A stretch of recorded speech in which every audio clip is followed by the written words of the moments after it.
V75 अध्याय 741 पहचाने दुख पहुंचा सकती हैं। रेडियंस फेडरेशन के कुलीन गुटों के सभी वरिष्ठ सदस्य अपने मुख्य शिष्यों को गार्डिये भोज में लेकर आएंगे। केवल कुलीन गुटों और कुछ अधिक स्थापित अनुभवी गुटों को ही आमंत्रित किया गया था। इसलिए म्याओ परिवार के युवा प्रत्यक्ष वंशज सननिंगजियांग और सीब्लिस कबीले के क्यूई हेताओ के गार्डिये भोज में भाग लेने की संभावना थी। लिन युआन को लगा कि यह गार्डिये बैंक्वेट उसके लिए एक अच्छा मौका होगा। वर्तमान में उसकी 3 पहचानें थीं, स्वयं लिन युआन, ब्लैक और स्काई सिटी का मालिक। लिन युआन ने हमेशा एक सामान्य श्रेणी 2 सृजन मास्टर के रूप में अपनी मूल पहचान बनाए रखी थी। गार्डिये बैंक्वेट के बाद वह अपनी कक्षा 2 क्रिएशन मास्टर पहचान के ऊपर चंद्र साम्राज्य के शिष्य का बैज चिपका देगा। उन्होंने हमेशा स्काई सिटी के मालिक के रूप में अपनी पहचान का उपयोग अन्य गुटों के साथ बातचीत करने के लिए किया था। अब उसे लगा कि वह अपनी पहचान बदल सकता है। स्काई सिटी के मालिक के रूप में अपनी पहचान के बजाय वह अपनी पहचान को मून एम्प्रेस के शिष्य के रूप में इस्तेमाल करके कुलीन गुटों की युवा पीढ़ी के साथ बातचीत कर सकता है। उसे लगा कि 3 पहचानों की कोई ज़रूरत नहीं है। 2 पहचानें ही खुद को रहस्य में लपेटने और दूसरों को चोट पहुंचाने के लिए पर्याप्त थीं। लियू जी ने जब लिन युआन की बात सुनी तो वह दंग रह गया। वह कुछ देर के लिए रुका और अपने दिमाग पर जोर डालते हुए ये सुनिश्चित किया कि उसने गार्डिये बैंक्वेट भोज के बारे में पहले कभी नहीं सुना है। फिर उसने पूछा, मुझे पता है कि मिडनाइट पैलेस क्या है, लेकिन गार्डिये बैंक्वेट क्या है? लिन युआन लियू जी के आश्चर्य से हैरान था। उन्होंने लियू जी को समझाया कि गार्डिये बैंक्वेट क्या था। लियू जी ने अपना फ़ोन निकाला और नाइट लीनिंग मून को कॉल किया। आखिरकार नाइट लीनिंग मून ने सहजता से कहा, ये हो रहा है। मैं तुम्हें पिछली रात बताने वाला था। कॉल समाप्त करने के बाद लियू जी ने लिन युआन से कहा, मुझे पहले से जाने की ज़रूरत नहीं है, हम साथ जा सकते हैं। लियू जी ने अपने सिर के पिछले हिस्से को छुआ और हंसते हुए कहा, मास्टर गार्ड दूतों के लिए व्यवस्था करने में व्यस्त हैं। मैंने सुना है कि पश्चिम में झील के पास 2 शिखर वर्ग 4 आयामी दरारें खुल गई हैं। वे एक दूसरे के बहुत करीब स्थित हैं और एक दूसरे को प्रभावित करके वर्ग 5 में विकसित हो सकते हैं। पश्चिम में झील बहुत दूर है और 32 प्रमुख शहरों से बहुत दूर है। इस प्रकार मास्टर 2 शिखर वर्ग 4 आयामी दरारों को वर्ग 5 में विकसित करने का अवसर लेना चाहता है। मास्टर ने पहले ही स्पिरिट गार्ड्स लैंड में 30 गार्ड दूतों और अपने दाहिने हाथ के आदमी को पश्चिम में झील की ओर जाने का आदेश दिया है। लिन युआन को तुरंत एहसास हुआ कि आत्मा रक्षक वर्ग 5 आयामी दरार में पवित्र स्रोत जीवन रूप के लिए बंदूक चला रहे थे। चूंकि गार्डिये भोज मिडनाइट पैलेस में आयोजित होने वाला था, इसलिए कुलीन और शीर्ष अनुभवी गुटों को पहले से ही सूचना मिल गई थी। यहाँ तक कि कई कुलीन गुटों ने पहले से ही अपने मुख्य शिष्यों को रॉयल कैपिटल में ला दिया था। लिन युआन को पहले ही काफ़ी देर से सूचित किया गया था और उसने उम्मीद नहीं की थी कि मुख्य व्यक्ति होने के नाते लियू जी को उससे भी बाद में पता चलेगा। लियू जी ने देखा कि लिन युआन ऊपर जाने वाला था और उसने पूछा, लिन युआन, मैं कुछ राजा श्रेणी के विशेषज्ञों से मिलने जा रहा हूँ। उन्होंने सफ़ेद कपड़े पहने अनुयायी बनने के लिए आवेदन किया है और वे आपकी बताई गई शर्तों को पूरा करते हैं। क्या आप साथ जाना चाहते हैं? लिन युआन ने समय देखा। मॉबियस के सच्चे डेटा का उपयोग करते हुए स्टारलाइट इंटेलिजेंट डार्क क्लाउड्स रात 10 बजे खुला। वर्तमान में लगभग 2 बजे थे, इसलिए लिन युआन इन राजा श्रेणी के विशेषज्ञों का साक्षात्कार करने के लिए लियू जी के साथ गए। इन राजा श्रेणी के विशेषज्ञों के मुख्य फेय बाहर खड़े नहीं थे, लेकिन उन्होंने 3 इच्छाशक्ति रूनों को समझ लिया था। वे सभी मध्यम आयु वर्ग के थे, लेकिन इच्छाशक्ति रूनों को समझने में प्रतिभाशाली थे। दुर्भाग्य से उनके पास परियों को पालने के लिए पर्याप्त संसाधन नहीं थे। हालांकि वे प्रतिभाशाली थे, लेकिन वास्तविकता ने उनकी क्षमता को छीन लिया था। चारों राजा श्रेणी के विशेषज्ञों ने अंततः स्काई सिटी के सफ़ेद वस्त्रधारी अनुयायी बनने की शपथ ली। लिन युआन को इन नए सफ़ेद कपड़े पहने अनुयायियों को कांस्य महाकाव्य फेस देने का अपना वादा भी निभाना पड़ा। लिन युआन के लिए यह बेहद आसान था और 4 फेज में उसे केवल आधा घंटा लगेगा। सफ़ेद वस्त्रधारी अनुयायियों के नेता के रूप में उन्होंने उन्हें सामान्य व्यवहार जारी रखने और संसाधन एकत्र करने का निर्देश दिया। 3 दिन बाद लिन युआन ने ऑस्ट्रिच लॉजिस्टिक्स के माध्यम से 4 राजा श्रेणी के विशेषज्ञों को कांस्य महाकाव्य फे भेजेगा। शुरुआत से ही लिन युआन ने राजा श्रेणी के विशेषज्ञों की वफादारी हासिल करने के लिए कांस्य महाकाव्य फे का उपयोग करने के लिए सफ़ेद वस्त्रधारी अनुयायियों की योजना बनाई। फिर वह राजा श्रेणी के विशेषज्ञों को आदेश देगा कि वे बाहर जाएं और फे को पोषित करने के लिए उसके लिए संसाधन इकट्ठा करें। झू लुओ को लिन युआन ने पहचान लिया था और कहा जा सकता है कि यह सफ़ेद कपड़े पहने अनुयायियों की योजना से उत्पन्न दुर्घटनाओं में से एक था।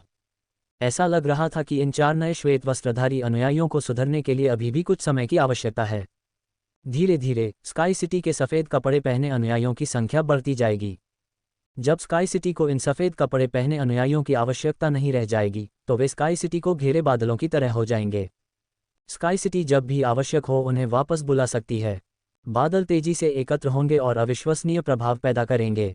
जब वह हवेली में वापस आया तो लिन युआन अपने कमरे में गया और उन परियों को विकसित करना जारी रखा जो सन निंगजियांग और सी ब्लिस कबीले ने उसे भेजे थे। 3 घंटे बाद लिन युआन ने वह काम पूरा कर लिया जिसे पूरा करने में उसे पहले 1 दिन से अधिक समय लगता था। लिन युआन ने स्पिरिट लॉक स्थानिक क्षेत्र में 6 सोल्जर राशन मूली देखी। कुछ समय तक उनका अध्ययन करने के बाद उसने महसूस किया कि हालांकि वे लगातार लताएं पैदा कर रहे थे, लेकिन सोल्जर राशन मूली की पुरानी जड़ें बिल्कुल भी नहीं बढ़ी थीं। सैनिक राशन मूली की पुरानी जड़ों को शुद्ध आत्मा क्यूई की आवश्यकता थी। वह इस निष्कर्ष पर तब पहुंचे जब उन्होंने स्पिरिट लॉक स्थानिक क्षेत्र से निकाले गए पत्तों की तुलना उन पत्तों से की जिन्हें शुद्ध स्पिरिट क्यूई के संपर्क में आने के लिए अंदर छोड़ दिया गया था। हालांकि शुद्ध आत्मा क्यूई सैनिक राशन मूली की पुरानी जड़ों को उत्तेजित कर सकती थी, लेकिन इसे अलग करने के लिए प्रेरित नहीं कर सकती थी। उस समय लिन युआन ने सैनिक राशन मूली के विकास में सहायता करने के लिए जीवनरूप बलि अग्नि की क्षमता के बारे में सोचा। लिन युआन ने ट्विन रेड पैगोडा को लाया और उसे 6 सैनिक राशन मूली के पास रख दिया। उन्होंने ट्विन रेड पैगोडा को सोल्जर राशन रेडिश से घेर लिया। ट्विन रेड पैगोडा के पुष्प शीर्ष के ऊपर अंगूठे के आकार की हरी लौ हमेशा की तरह नाच रही थी। लिन युआन को एहसास हुआ कि सोल्जर राशन मूली की बेलें तीव्र गति से बढ़ रही थीं। स्पिरिट लॉक स्थानिक क्षेत्र की स्पिरिट क्यूई में परिवर्तन के माध्यम से लिन युआन यह महसूस कर सकता था कि सैनिक राशन मूली भी शुद्ध स्पिरिट क्यूई को बहुत तेजी से अवशोषित कर रही थी। हालांकि लिन युआन पुरानी जड़ों में कोई स्पष्ट परिवर्तन नहीं देख सका, लेकिन बेलों की वृद्धि की दर को देखते हुए सोल्जर राशन मूली की पुरानी जड़ें भी अधिक तेजी से बढ़ रही थीं। युआन ने सैनिक राशन मूली के पास ट्विन रेड पैगोडा को छोड़ने का फैसला किया ताकि उनकी वृद्धि बढ़ सके। रात के 10 बजे बज चुके थे और लिन युआन ने स्टारलाइट इंटेलिजेंट डार्क क्लाउड्स को बुलाया। उन्होंने महसूस किया कि स्टारलाइट इंटेलिजेंट डार्क क्लाउड्स की मुरझाई और पीली पत्तियां स्पिरिट लॉक स्थानिक क्षेत्र में धीरे धीरे स्पिरिट क्यूई को अवशोषित करने के बाद पीले रंग की थोड़ी स्वस्थ छाया में बदल गई थीं। स्टारलाइट इंटेलिजेंट डार्क क्लाउड्स की बड़ी फूल कली पूरी तरह खिल चुकी थी। फूल की कली पर पीले धब्बे धीरे धीरे बाहर की ओर फैल रहे थे, लेकिन अंदर की ओर एक दूसरे के करीब थे। लिन युआन ने देखा कि स्टारलाइट इंटेलिजेंट डार्क क्लाउड्स के सफ़ेद फूल जल्दी मुरझा गए। सुंदर चीजें सचमुच क्षणभंगुर थीं। जब सफ़ेद फूल मुरझा गए तो उनके सर के ऊपर अंबर रंग के क्रिस्टलीकृत पराग दिखाई दिए। लिन युआन थोड़ा उलझन में था। सामान्य ज्ञान ने उसे बताया कि स्टारलाइट इंटेलिजेंट डार्क क्लाउड्स को खिलने के बाद मुरझा जाना चाहिए क्योंकि फूल ने सभी पोषक तत्व खत्म कर दिए थे। स्टारलाइट इंटेलिजेंट डार्क क्लाउड्स के पराग, जिनका उपयोग रोल ग्रेड के लिए किया जा सकता था, प्रकट हो गए थे, फिर भी स्टारलाइट इंटेलिजेंट डार्क क्लाउड्स मरे नहीं थे। इसके अलावा स्पिरिट लॉक स्थानिक क्षेत्र में आत्मा क्यूई से पोषण ने स्टारलाइट इंटेलिजेंट डार्क क्लाउड्स को पीले से कुरकुरे हरे रंग में बदलने की अनुमति दी। ये तब था जब लिन युआन को याद आया कि एक बार चंद्र महारानी ने उससे क्या कहा था। यदि वह स्टारलाइट इंटेलिजेंट डार्क क्लाउड्स को प्रस्फुटित करना चाहता था तो उसे 1 माह तक प्रतिदिन सांद्रित स्पिरिट क्यूई से बनी ग्रेड 5 स्पिरिट द्रव की 1 बोतल या स्पिरिट क्यूई से बनी क्लास 4 स्पिरिट द्रव की 3 बोतलें चाहिए थीं। यद्यपि इससे ये पता चला कि स्टारलाइट पराग कितना कीमती था, लेकिन इससे ये भी साबित हुआ कि स्टारलाइट इंटेलिजेंट डार्क क्लाउड्स पर स्पिरिट क्यूई कितनी प्रभावी रूप से केंद्रित थी। लिन युआन के पास आत्मा क्यूई थी जो कि कक्षा 5 के सृजन मास्टर्स द्वारा उत्पादित की गई आत्मा क्यूई से भी अधिक शुद्ध और केंद्रित थी। उन्होंने मोबियस के सच्चे डेटा का उपयोग स्टारलाइट इंटेलिजेंट डार्क क्लाउड्स की जांच करने के लिए किया, जिसे केंद्रित आत्मा क्यूई ने पुनर्जीवित किया था। लिन युआन को यह जानकर आश्चर्य हुआ कि स्टारलाइट इंटेलिजेंट डार्क क्लाउड्स पहले से ही स्पिरिट लॉक स्थानिक क्षेत्र में शुद्ध आत्मा क्यूई के प्रभाव के तहत उत्परिवर्तित हो चुके थे। यह एक परी में परिवर्तित हो गया था जिसे पॉजे स्टार इंटेलिजेंट डार्क क्लाउड्स कहा जाता था। पॉजे स्टार इंटेलिजेंट डार्क क्लाउड्स के पराग में स्टारलाइट इंटेलिजेंट डार्क क्लाउड्स के पराग की ग्रेड रोल करने की क्षमता का पूर्णतः अभाव था। हालांकि ट्रू डेटा के अनुसार पॉजे स्टार इंटेलिजेंट डार्क क्लाउड्स के पराग नक्षत्रों से ऊर्जा को अवशोषित कर भाग्य उत्पन्न कर सकते हैं। ये भाग्य व्यक्ति के दुर्भाग्य पर विजय प्राप्त कर सकता है। दुर्भाग्य में विपरीत भाग्य वाला व्यक्ति, विपरीत भाग्य वाला साथी, विपरीत भाग्य वाला रिश्तेदार आदि शामिल हो सकते हैं। भाग्य एक भ्रम था, जैसे कि दुर्भाग्य भी एक भ्रम था। यदि यह कोई और समय होता तो आधुनिक सोच वाले लिन युआन बुरे भाग्य में विश्वास नहीं करते। हालांकि लिन युआन गलती से वांग फुक्सियांग से टकरा गया था। इससे उन्हें विश्वास हो गया कि सचमुच ऐसे लोग होते हैं जो ऐसे बुरे भाग्य के साथ पैदा होते हैं। शुरू में उसे यकीन ही नहीं हुआ कि उसने इतने सारे पतियों, प्रेमियों और प्रेमियों को मरने का श्राप दिया है। उसे लगा कि अगर वह सच भी बोल रही है तो यह दुर्भाग्य का नतीजा नहीं होगा। कौन जानता था कि वांग फुक्सियांग की तरफ से भी कोई ऐसा था जो इतने चरम कदम उठा सकता था। लिन युआन वांग फुक्सियांग को अच्छी तरह से नहीं जानता था, लेकिन जब समूह एक साथ भोजन कर रहा था तो लिसन ने लैंग्या पवेलियन का उल्लेख किया जब वह listening Heron chamber of commerce के लग्जरी सामानों के बारे में बात कर रहा था। लांग्या पवेलियन की भूमिका विलासिता संसाधनों का मूल्यांकन करना थी, जिसमें विलासिता की वस्तुएं भी शामिल थीं। विलासिता संसाधनों का मूल्यांकन करके अमीर बनना आसान था। लांग्या पवेलियन को अपने पीछे मजबूत सैन्य बल का समर्थन प्राप्त होना आवश्यक था ताकि वे प्रमुख गुटों तक पहुंच प्राप्त कर उनके विलासिता संसाधनों का मूल्यांकन कर सकें। भोजन के दौरान लिन युआन ने जानबूझकर डुआनहे से वांग फुक्सियांग के बारे में पूछा क्योंकि वह उसे अच्छी तरह से जानता था। डुआनहे ने वांग फुक्सियांग की जांच तब की थी जब वह एक स्पिरिट गार्ड था, इसलिए वह उसकी स्थिति से अच्छी तरह वाकिफ था। यदि कोई और पूछता तो डुआनहे वांग फुक्सियांग के बारे में कुछ भी नहीं बताता, लेकिन अब वह स्काई सिटी का सदस्य था और जानता था कि लिन युआन चंद्र महारानी का शिष्य था, इसलिए उसने लिन युआन से कुछ भी नहीं छिपाया। डुआनहे द्वारा दी गई जानकारी के अनुसार जिन लोगों को वांग फुक्सियांग ने श्राप देकर मृत घोषित कर दिया था वे उसके दुर्भाग्य से प्रभावित हुए थे। वे उससे बहुत पहले मिले थे और उसके साथ अपने रिश्ते की पुष्टि करने के बाद ही उनकी मृत्यु हुई। इसके अलावा जो लोग मर गए थे उनमें एक पैटर्न था, जिनके पास अधिक शक्ति थी उन्हें मरने में अधिक समय लगा। स्पिरिट गार्ड्स की विस्तृत जांच से पता चला कि जब भी वांग फुक्सियांग किसी रिश्ते में खुद को शामिल करती थी तो वह उस प्रियजन की मृत्यु के बाद लंबे समय तक उदास रहती थी। इस प्रकार लिन युआन यह मानने से खुद को नहीं रोक सका कि इस दुनिया में सचमुच बुरे भाग्य वाले लोग भी हैं। पॉजे स्टार इंटेलिजेंट डार्क क्लाउड्स पराग किसी व्यक्ति के दुर्भाग्य को उसके दुर्भाग्य की मात्रा के आधार पर सुधार सकता है या दूर कर सकता है। लिन युआन इस परी की अद्भुत क्षमता पर आश्चर्यचकित हुए बिना नहीं रह सका। वर्तमान में लिन युआन के पास पॉजे स्टार इंटेलिजेंट डार्क क्लाउड्स का अधिक उपयोग नहीं था, इसलिए उसने इसे स्पिरिट लॉक स्थानिक क्षेत्र में कार्यक्षेत्र के एक कोने में रख दिया। उन्होंने स्टारलाइट इंटेलिजेंट डार्क क्लाउड्स के मुरझाए हुए पुष्प केंद्र से अंबर रंग के पराग को एकत्रित किया। लिन युआन ने क्रिस्टलीकृत एम्बर रंग के स्टारलाइट पराग को देखा और उस उपयोग विधि के बारे में सोचा जिसके बारे में चंद्र महारानी ने उसे बताया था। लिन युआन ने तुरंत स्टारलाइट इंटेलिजेंट डार्क क्लाउड्स के पराग को निगल लिया। जल्द ही उसने महसूस किया कि उसके शरीर में गर्माहट की लहर फैल गई है और गले में कड़वा स्वाद रह गया है। कड़वा स्वाद उसके पूरे शरीर में फैल गया, जिससे उसे गर्मी और पेट फूलने का एहसास होने लगा। हालांकि लिन युआन को ये गर्म सूजन आरामदायक लगी। स्टारलाइट इंटेलिजेंट डार्क क्लाउड्स के पराग से स्पिरिट क्यूई पेशेवरों को ग्रेड रोल करने और ग्रेड सीमा को तोड़ने की अनुमति मिल सकती है, जिससे वे फे को उच्च स्तर तक विकसित कर सकते हैं। इसने आत्मा क्यूई पेशेवरों में अशुद्धियों को भी साफ किया। हालांकि लिन युआन की आत्मा की अशुद्धियां सिल्वर स्टैमिंग गोल्ड लस्ट कैसिया अमृत द्वारा पूरी तरह से साफ हो गई थीं। चूंकि लिन युआन में कोई अशुद्धियां नहीं थीं, इसलिए जब उसे फिर से शुद्ध किया गया तो उसे कोई दर्द महसूस नहीं हुआ। वह किसी भी अशुद्धता को बाहर नहीं निकालता था। स्टारलाइट इंटेलिजेंट डार्क क्लाउड्स के पराग ने लिन युआन के शरीर की अशुद्धियों को अनिवार्य रूप से उसकी कोशिकाओं को पोषण और मालिश करके साफ कर दिया। इससे लिन युआन के शरीर की प्रत्येक कोशिका स्वस्थतम और जीवंत अवस्था में पहुंच गई।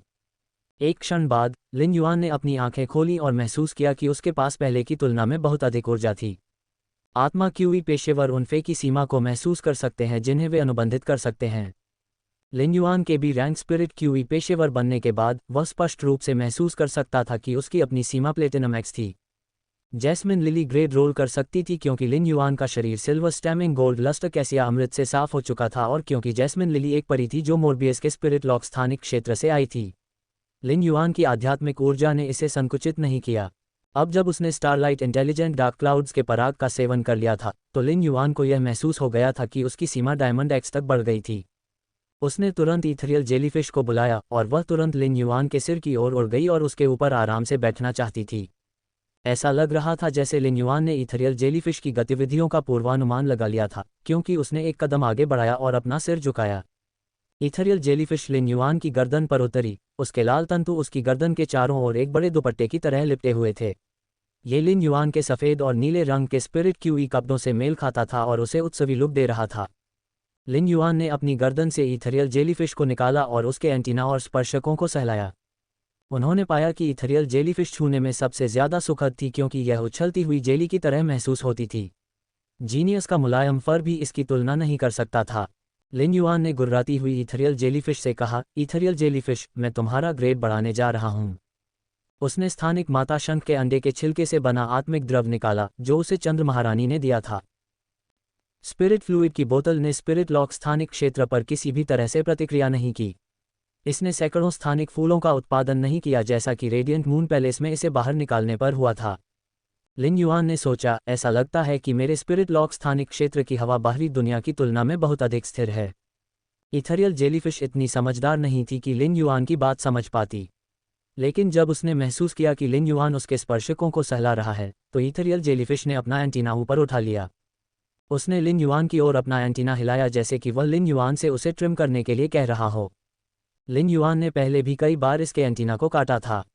उसने कटे हुए एंटीना को नहीं रखा, इसके बजाय उसने रॉयल कैपिटल के चारों ओर कई टेंटेकल नोड स्थापित किए थे। लिन युआन ने सोर्स सैंड के डे और नाइट स्पिरिट सिल्वर से बने पंख का इस्तेमाल किया और नए एंटीना को काट दिया। जैसे ही उसने एंटीना को देखा, लिन युआन को लगा कि वह listening heron chamber of commerce, हुक्वान के हेवनली क्राफ्ट पवेलियन और हवेली के तहखाने में नीलामी स्थल पर टेंटेकल नोड स्थापित कर सकता है। लिन युआन को अब रेडियंट मून पैलेस जाने के लिए यात्रा करने में समय बर्बाद करने की ज़रूरत नहीं थी। उसने हवेली के बाकी लोगों को इथरियल जेलीफिश के कुछ एंटीना देने की भी योजना बनाई। उन्हें अपने प्रारंभिक बिंदु पर लौटने के लिए केवल टेंटेकल नोड्स पर नोड सक्रियण को छूने की आवश्यकता होगी जहां इथरियल जेलीफिश थी।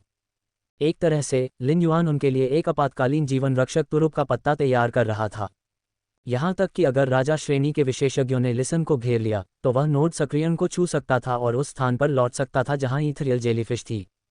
लिन युआन उस इथरियल जेलीफिश से बेहद संतुष्ट था जो चंद्र महारानी ने उसे दी थी, क्योंकि यह एक रणनीतिक श्रेणी का संसाधन था जो स्थानिक टेलीपोर्टेशन कर सकता था। प्रारंभ में सिल्वर इथरियल जेलीफिश की 3 क्षमताएं लिन युआन के लिए फायदेमंद थीं। लिन युआन को पवित्र तलवार चलाने वाली रानी प्राप्त नहीं होती अगर इथरियल जेलीफिश ने विकसित हो रहे जल विश्वायामी दरार की खोज नहीं की होती।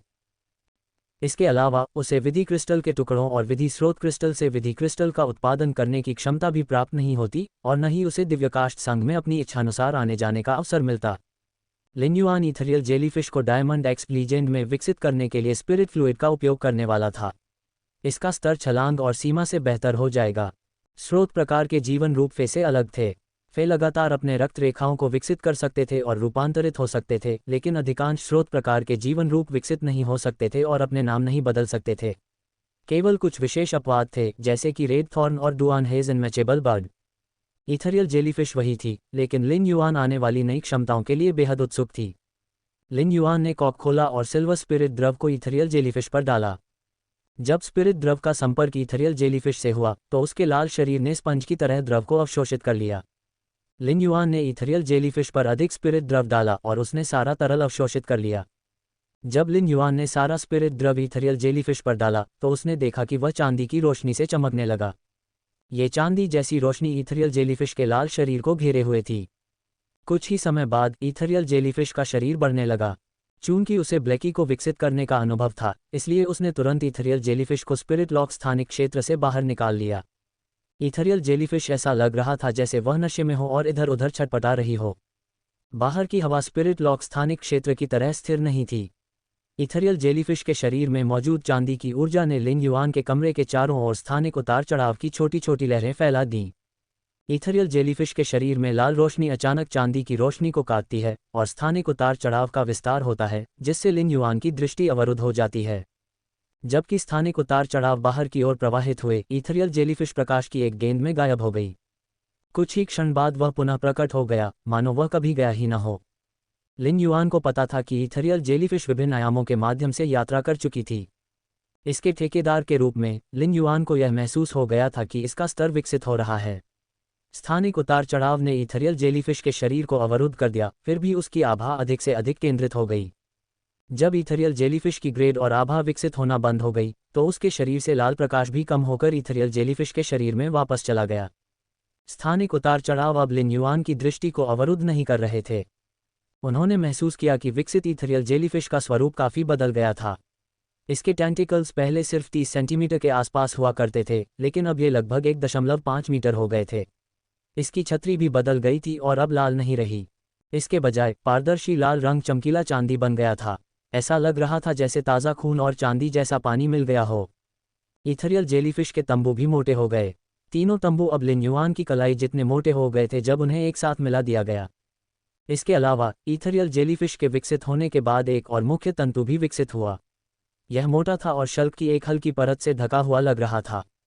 ईथरियल जेलीफिश के मूल स्पर्शक अंगों की तरह थे, लेकिन यह नया मुख्य स्पर्शक जो लगभग लिन युआन की जांघ जितना मोटा था, मुख्य शरीर की तरह था। लिन युआन को आश्चर्य हुआ जब उसने ईथरियल जेलीफिश में ये परिवर्तन देखे। ऐसा इसलिए था क्योंकि उसे लगा कि उसके दिमाग में एक स्पष्ट और तीखा विचार आया है। ये स्पष्ट और तीखा विचार जाना पहचाना फिर भी विदेशी लग रहा था। जब लिन युआन सदमे से उभरा तो उसने महसूस किया कि ईथरियल जेलीफिश उसका स्वागत कर रही थी। इसलिए उसने अपने मन में ईथरियल जेलीफिश के साथ संवाद करना शुरू कर दिया। लिन युआन को एहसास हुआ कि विकसित ईथरियल जेलीफिश में कोई भाषण उत्पादन अंग नहीं था और वह उसके साथ सीधे संवाद नहीं कर सकता था। हालांकि अब वह उसके मन के माध्यम से उससे संवाद करने में पूरी तरह सक्षम था। लिन युआन ने ईथरियल जेलीफिश के अनमोल विचारों को महसूस किया। गुरुजी, मेरे इस मुख्य स्पर्शक को देखिए और देखिए कि यह मेरे अन्य 3 स्पर्शकों की तुलना में कितना अधिक अद्भुत है। लिन युआन ने ईथरियल जेलीफिश की टोपी को छुआ और महसूस किया कि यह पहले से कहीं ज्यादा छूने में सुखद थी। अब ये और भी ज्यादा रेशमी और उछालदार हो गई थी। लिन युआन सोचने से खुद को रोक नहीं सका। मुझे लगता है कि ईथरियल जेलीफिश को गले लगाकर सोना बहुत आरामदायक होगा। ईथरियल जेलीफिश ने लिन युआन के विचारों को महसूस किया और तुरंत यह संकेत देने के लिए उछल पड़ी कि लिन युआन उस रात सोने के लिए उसे गले लगा सकता है। जब लिन युआन को ईथरियल जेलीफिश के विचारों का एहसास हुआ तो वह हिंसक रूप से खांसने लगा। उसे तुरंत एहसास हुआ कि उसने ईथरियल जेलीफिश को नाम इसलिए नहीं दिया क्योंकि उसमें बुद्धि की कमी थी। अब जबकि ईथरियल जेलीफिश को बुद्धि मिल गई थी, उसे लगा कि अब उसका नाम रखने का समय आ गया है। लिन युआन अपने नामकरण कौशल के प्रति बहुत आश्वस्त था। कुछ क्षण विचार करने के बाद उसने ईथरियल जेलीफिश से कहा, ईथरियल जेलीफिश, क्या मैं तुम्हें स्पैसी कहूँ? ईथरियल जेलीफिश ने अपना नया नाम सुनते ही खुशी से अपने एंटीना को हिलाना शुरू कर दिया। यह अपने मूल स्थान पर लौटने से पहले कई आयामों से गुजरा। लिन युआन ने ऊर्जावान ईथरियल जेलीफिश को देखकर मुस्कुराया और उसके गुणों की जांच करने के लिए सच्चे डेटा का उपयोग किया। फे नाम ईथरियल जेलीफिश। फे प्रजाति उल्मारिडे फ्लोटिंग जेलीफिश। फे ग्रेट डायमंड 10/10। फे प्रकार स्थानिक। फे क्वालिटी किंवदंती। क्षमताएं टेंटेकल नोड, इसके टेंटेकल्स को तोड़कर टूटे हुए टेंटेकल्स को एक स्थानिक नोड के रूप में माना जाता है। नोड टेलीपोर्टेशन, एक स्थानिक नोड को संवेदित करके ये लक्ष्यों को एक निश्चित स्थानिक नोड की ओर ले जाएगा। नोड सक्रियण, टेंटेकल नोड द्वारा चिन्हित स्थानिक टेलीपोर्टेशन सक्रिय हो जाएगा और सक्रिय नोड का लक्ष्य अन्य टेंटेकल नोड्स या खुद की ओर टेलीपोर्ट हो जाएगा। टेलीपोर्टेशन के बाद टेंटेकल नोड अमान्य हो जाएगा। विघटित पकड़, जब ईथरियल जेलीफिश विभिन्न आयामों के माध्यम से यात्रा कर रही है तो यह विभिन्न आयामों में कुछ स्थानिक ऊर्जा को पकड़ सकती है और उन्हें स्थानिक क्रिस्टल में संघनित कर सकती है। मुख्य टेंटेकल, ईथरियल जेलीफिश के शरीर से एक मुख्य टेंटेकल विकसित होगा।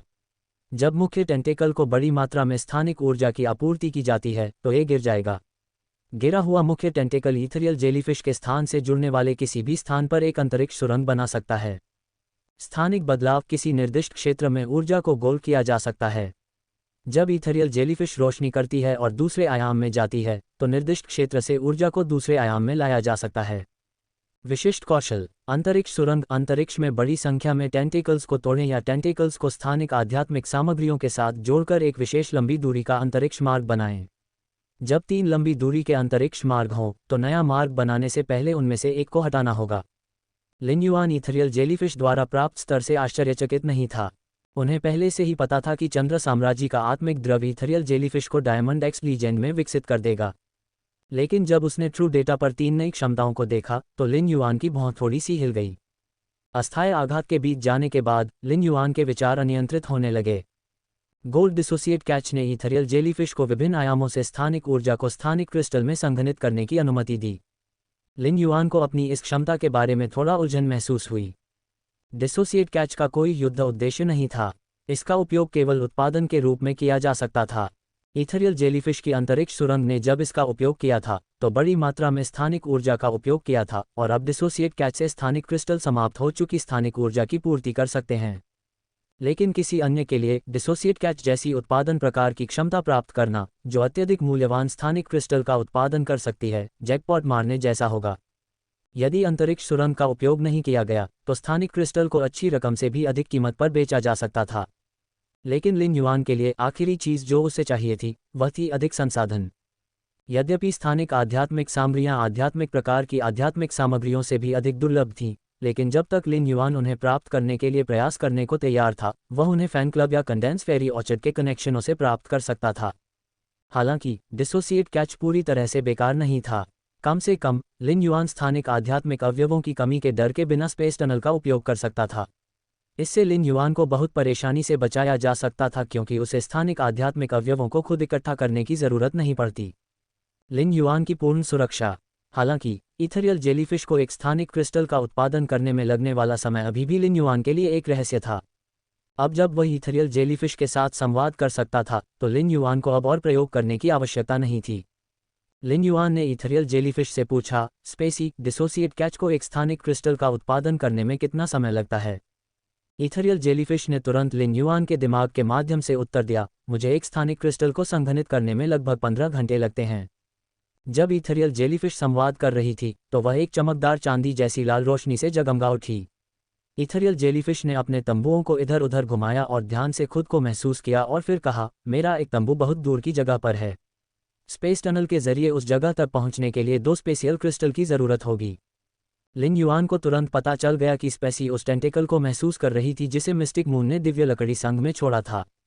इथेरियल जेलीफिश के अनुमान के अनुसार दिव्य लकड़ी संघ तक एक चक्कर लगाने के लिए उसे 4 स्थानिक क्रिस्टल की आवश्यकता होगी। इसका अर्थ ये भी था कि आवश्यक स्थानिक क्रिस्टलों को संघनित करने में इथेरियल जेलीफिश को 60 घंटे लगेंगे। अंतरिक्ष सुरंग की स्थानिक ऊर्जा को फिर से भरने की क्षमता के अतिरिक्त प्रभाव के साथ भी लिन युआन को एक यात्रा के लिए कई अतिरिक्त स्थानिक आध्यात्मिक सामग्री तैयार करने की आवश्यकता होगी। अन्यथा उसे 2 दिनों के लिए दिव्य लकड़ी संघ में रहना होगा। जब लिन युआन को डिसोसिएट कैच की ताकत का एहसास हुआ तो उसने तय किया कि वह इथेरियल जेलीफिश को स्पिरिट लॉक स्पेटियल जोन या आध्यात्मिक स्पेटियल जोन में कभी नहीं रखेगा। इसके बजाय वह इसे हवेली में रखेगा जहां ये लगातार स्पेटियल क्रिस्टल का उत्पादन करेगा। इसके बाद लिन युआन ने मुख्य टेंटेकल क्षमता की जांच की। जब उन्होंने ट्रू डेटा पर मेन टेंटेकल का विवरण देखा तो उन्हें पता चला कि यह क्या कर सकता है। उन्होंने मेन टेंटेकल को एक आपातकालीन अंतरिक्ष सुरंग के रूप में समझा जो दूरी से प्रतिबंधित नहीं थी। जब इस आपातकालीन अंतरिक्ष सुरंग को खोला जाता था तो यह मुख्य टेंटेकल में स्थानिक ऊर्जा को लगातार कम करती थी। एक बार जब स्थानिक सुरंग में सभी स्थानिक ऊर्जा का उपयोग किया जाता था तो आपातकालीन अंतरिक्ष सुरंग गायब हो जाती थी। यद्यपि मुख्य स्पर्शक का उपयोग करके बनाई गई अंतरिक्ष सुरंग केवल अस्थायी थी, लेकिन इथेरियल जेलीफिश के 3 स्पर्शकों का उपयोग करके बनाई गई स्थायी अंतरिक्ष सुरंग के विपरीत यदि इसमें कई स्थानिक क्रिस्टल डाले जाएं तो इसे लंबे समय तक खुला रखा जा सकता था। इथेरियल जेलीफिश की अंतरिक्ष सुरंग की एक दूरी सीमा थी। दिव्य लकड़ी संघ, जो रेडियंस संघ के सबसे निकट था, मूल रूप से अधिकतम दूरी पर था। हालांकि मुख्य टेंटेकल का उपयोग करके बनाई गई अंतरिक्ष सुरंग में दूरी की कोई सीमा नहीं थी। एकमात्र शर्त यह थी कि सुरंग को यथासंभव लंबे समय तक खुला रखने के लिए मुख्य टेंटेकल में पर्याप्त स्थानिक ऊर्जा होनी चाहिए। लिन युआन को लगा कि मेन टेंटेकल एक विशेष क्षमता है। अगर वेन यू ने पहले से ही खगोलीय संसद से अनुबंध नहीं किया होता तो लिन युआन मेन टेंटेकल को एक बेकार क्षमता के रूप में सोचता। अब जब लिन युआन को खगोलीय संसद की क्षमता के बारे में पता था तो मुख्य टेंटेकल को निश्चित रूप से एक रणनीतिक श्रेणी की क्षमता के रूप में गिना जा सकता था। खगोलीय संसद की स्टार स्पिरिट सीट के माध्यम से लिन युआन मुख्य टेंटेकल्स को बेईजू या यिन लिन तक भेजने के लिए कानूनों का उपयोग कर सकता है। फिर वह मुख्य टेंटेकल्स का उपयोग करके नई दुनिया के लिए अंतरिक्ष सुरंगों को खोलने में सक्षम होगा। दुर्भाग्यवश इथेरियल जेलीफिश के साथ संचार से उसे यह पता चला कि इथेरियल जेलीफिश को अपना मुख्य स्पर्शक पूर्ण रूप से विकसित करने में काफ़ी समय लगेगा। फिलहाल वह इस पद्धति का उपयोग करके अंतरिक्ष सुरंगें नहीं खोल पाएंगे। लिन युआन के लिए प्रत्येक पूर्ण विकसित मुख्य स्पर्शक एक कुंजी की तरह था जो नई दुनिया के दरवाजे खोल सकता था। रणनीति सदैव बल प्रयोग से अधिक महत्वपूर्ण रही है। जहां तक स्थानिक बदलाव की बात है, लिन युआन का मानना था कि यह एक ऐसी क्षमता है जो तात्विक हमलों के खिलाफ पूर्ण सुरक्षा प्रदान कर सकती है। स्थानिक बदलाव किसी निर्दिष्ट क्षेत्र के तत्वों को अन्य आयामों में स्थानांतरित कर सकता है। जब भविष्य में लिन युआन को तात्विक हमलों का सामना करना पड़ेगा तो वह तात्विक हमले को कहीं और स्थानांतरित करने के लिए स्थानिक बदलाव का उपयोग कर सकता है। स्थानिक बदलाव के साथ लिन युआन की पहले से ही मजबूत रक्षा अब और भी अधिक पूर्ण हो गई थी। स्रोत रेत भौतिक और तात्विक हमलों का सामना कर सकती थी, लेकिन ये भौतिक हमलों से बचाव करने में बेहतर थी। लेकिन अब इस कमी की पूर्ति स्थानिक बदलाव द्वारा हो गई है। इसके अलावा जीनियस का आध्यात्मिक ऊर्जा विस्तार आध्यात्मिक हमलों से बचाव कर सकता है। लिन युआन को अब एक अजेय तिलचट्टे की तरह महसूस हुआ। आत्मा आकर्षित करने वाले इच्थियोसोर के आत्मा सार विस्फोट, आत्मा क्यू छाप में आत्मा क्यू का सागर और जीवन शक्ति छाप में जीवन शक्ति की विशाल मात्रा के साथ लिन युआन को लगा कि वह अनिवार्य रूप से एक परी बन गया था। लिन युआन जब diamond x legend ethereal jellyfish को देखा तो वह उत्साहित होने से खुद को रोक नहीं सका।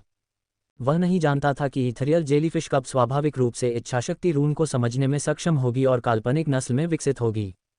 एक बार जब इथेरियल जेलीफिश ने इच्छाशक्ति रून को समझ लिया तो उसे सुजरेन के रूप में विकसित होने और मिथक नस्ल के फी बनने के लिए विश्व सफाई का अनुभव करने का अधिकार होगा। लिन युआन की सभी परियों में से इथेरियल जेलीफिश का ग्रेड अब सबसे ऊंचा था। उन्होंने इथेरियल जेलीफिश को हवेली में जाने के लिए एक खिड़की खोली जहां वह स्वतंत्र रूप से स्थानिक क्रिस्टल का उत्पादन कर सकती थी, और फिर वह स्पिरिट लॉक स्थानिक क्षेत्र में लौट आया। ग्रेड रोल के बाद लिन युआन की कोशिकाओं को ऐसा महसूस हुआ जैसे वे असीम ऊर्जा से फूट रही हों। लिन युआन को इस अवस्था में आराम करने की आवश्यकता नहीं थी, इसलिए उसने अपनी आस्तीन ऊपर चढ़ाई और फेस विकसित करना शुरू कर दिया। काम करते हुए उसे अज्ञात समय बीत गया। जब लिन युआन ने अंततः समय देखा तो उसे पता चला कि वह 30 घंटे से अधिक समय से काम कर रहा था।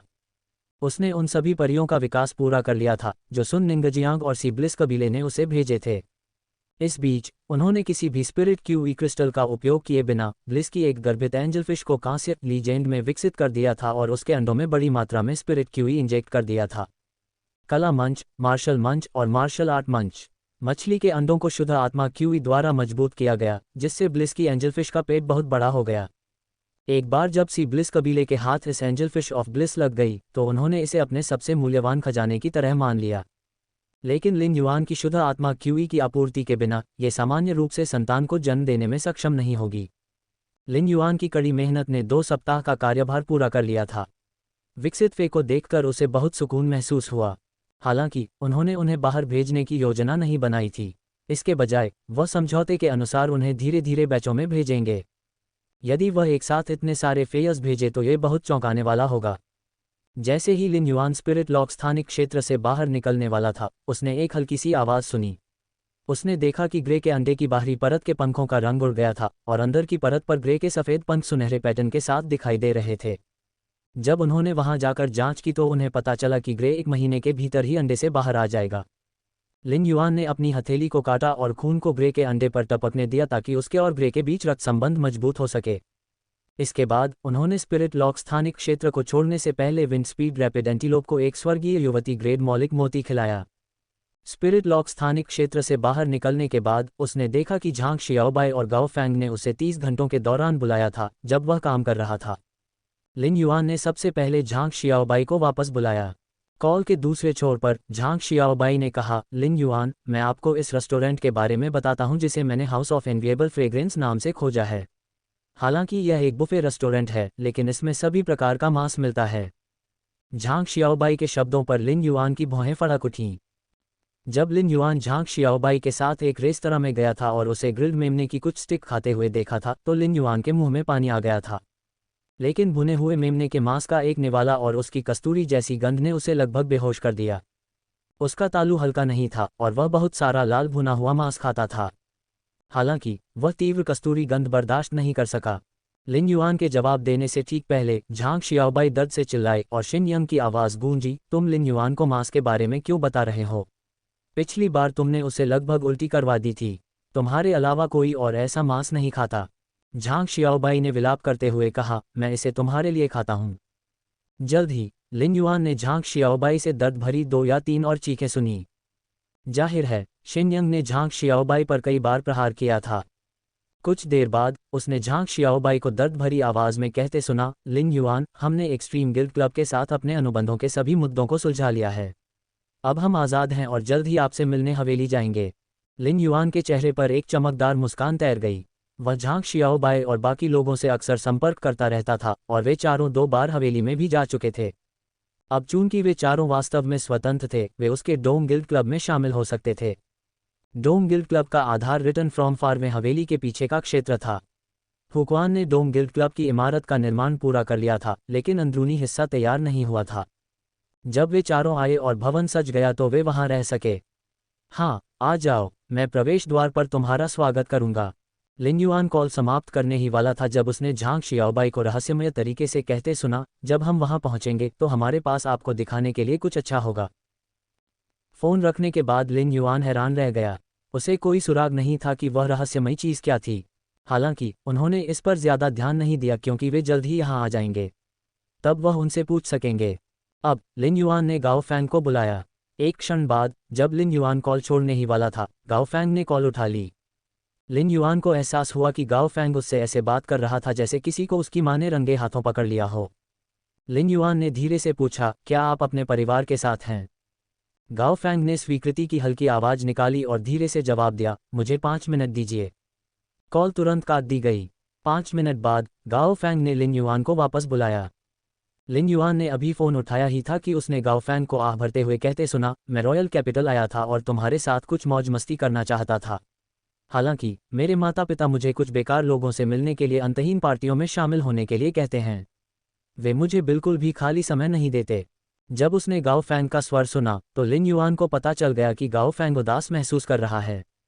अब जो भी रॉयल कैपिटल में आता है उसे गार्ड बैंक्वेट में आना चाहिए, है ना? लिन युआन ने पूछा। गाओ फैंग की आंखें चमक उठीं और उसने लिन युआन के पास मौजूद क्रिएशन मास्टर संसाधनों के पहाड़ के बारे में सोचा। हाँ, क्या आप भी गार्ड भोज में शामिल होने जा रहे हैं? लिन युआन ने ईमानदारी से जवाब दिया, हाँ। चूंकि आप अपने परिवार के साथ पार्टियों में व्यस्त रहने वाले हैं, इसलिए हम 10 दिन बाद गार्ड बैंक्वेट में मिल सकते हैं। मैंने स्पॉटेड कोरल जेड को विकसित करना समाप्त कर दिया है। गाओ फैंग के चेहरे पर खुशी की झलक फैल गई, लेकिन एक विचार ने उसे झकझोर दिया और उसकी अभिव्यक्ति फिर से गिर गई। भाई, गार्ड बैंक्वेट में 3 चरण होंगे, आर्ट स्टेज, मार्शल स्टेज और मार्शल आर्ट स्टेज। मैं क्रिएशन मास्टर नहीं हूँ, इसलिए मेरे पिता ने मुझे मार्शल स्टेज में भाग लेने के लिए कहा। एक सहायक वर्ग स्पिरिट क्यूई पेशेवर के रूप में मुझे बुरी तरह पीटा जाएगा। मुझे नहीं पता कि मेरे पिता क्या सोच रहे हैं।